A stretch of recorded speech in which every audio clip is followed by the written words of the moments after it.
ஆண்டவராகிய இயேசுவின் நாமத்தினாலே இந்த காலை வேளையில் கூட உங்கள் யாவரையும் வாழ்த்துகிறேன். கர்த்தர் உங்களை ஆசீர்வதிப்பாராக. இந்த நாளிலே கூட கொலோசியர் 2ஆம் அதிகாரம் 7ஆம் வசனத்தை கூட வாசித்து தியானிக்கலாம். நீங்கள் போதிக்கப்பட்டபடியே விசுவாசத்தில் உறுதிப்பட்டு ஸ்தோத்திரத்தோடே அதிலே பெருகுவீர்களாக. மிக அருமையான வேதவசனம். இங்கே விசுவாசத்தில் உறுதிப்பட்டு என்று சொல்லப்பட்டிருக்கு. விசுவாசத்தை குறித்து எழுதப்பட்டிருக்கு. இதை பவுல் கொலோசியர் சபைக்கு சொல்லுகிறதை நாம் வேதத்தில் வாசித்தோம்.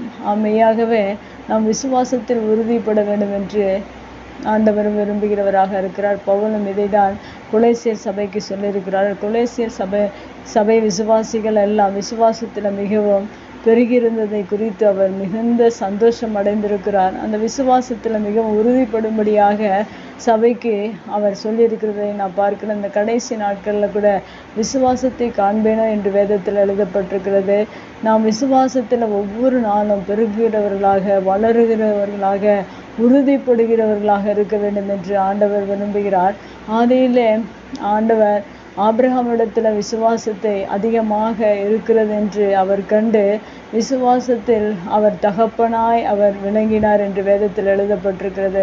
நாம கூட நம்முடைய வாழ்க்கையில் விசுவாசத்தில் நாம் வளருகிறவர்களாக, பெறுகிறவர்களாக, உறுதிப்படுகிறவர்களாக இருக்க வேண்டும். இந்த வசனம் சொல்லியிருக்கிறது, விசுவாசத்தில் உறுதிப்பட்டு ஸ்தோத்திரத்தோடு கூட அதில் பெருகுவீர்களாக என்று சொல்லப்பட்டிருக்கு. ஒவ்வொரு நாளும் நீங்கள் விசுவாசத்தில் வளர்ந்து உறுதிப்பட்டு உங்களுடைய வாழ்க்கையில் மிகவும் அதே விசுவாசத்தில் நீங்கள் ஆபிரகாமை போல வல்லவர்களாய் மாறுவதற்கு நீங்கள் அதிக பிரயாசம் எடுங்கள்.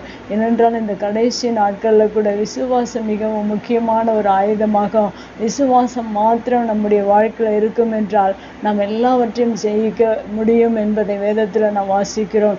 ஏனென்றால் உங்கள் விசுவாசமே உலகத்தை ஜெயிக்கிற ஜெயம் என்று வேதத்தில் எழுதப்பட்டிருக்கிறது. ஒவ்வொரு நாளையும் நாம் விசுவாசத்தில் வளர வேண்டும்.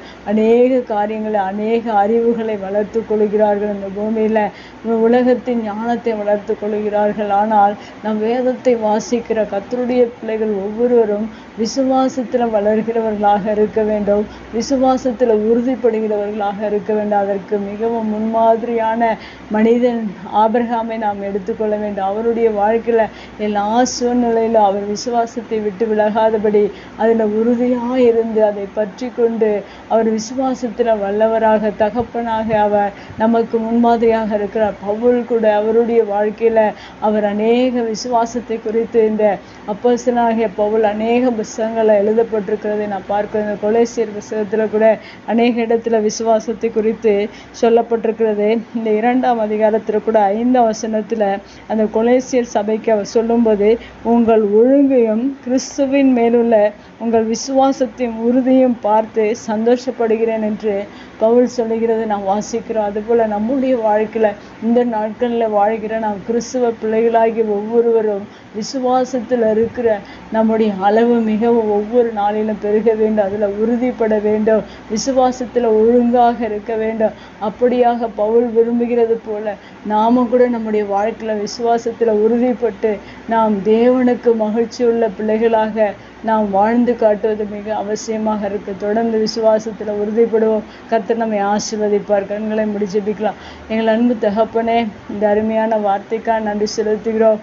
அவன் எங்களுக்கு போதிக்கப்பட்டபடியே நாங்கள் விசுவாசத்தில் ஒவ்வொரு நாளிலும் உறுதிப்பட்டு அதில் நாங்கள் பெருகிறவர்களாக ஒவ்வொரு நாளும் ஸ்தோத்திரத்தோடு அதில் பெருகும்படியாக எங்களுக்கு உதவி செய்யும்படியாக நாங்கள் ஜெபிக்கிறோம். உடைய வார்த்தை கேட்கிற ஒவ்வொரு பிள்ளைகளுடைய வாழ்க்கையிலும் விசுவாச அளவை நீர் ஒவ்வொரு நாளும் பெருக செய்யும்படியாக ஜெபிக்கிறோம். அதில் வளரும்படியாக, அதில் உறுதிப்படும்படியாக, அதில் வல்லவர்களாய் மாறும்படியாக நீர் ஆண்டவர் உதவி செய்யும்படியாக நாங்கள் ஜெபிக்கிறோம். எங்களுடைய விசுவாச அளவு ஒவ்வொரு நாளிலும் பெருகும்படியாக நாங்கள் நம்முடைய சமூகத்தில் ஜெபிக்கிறோம். ஸ்தோத்திரத்தோடு அதில் நாங்கள் ஒவ்வொரு நாளும் பெருகி விசுவாசத்தில் ஆபிரகாமை போல வல்லவர்களாய் மாற நீர் எங்களுக்கு உதவி செய்வீராக. இயேசுவின் நாமத்தில் ஜெபங்கள் நல்ல பிதாவே, ஆமேன்.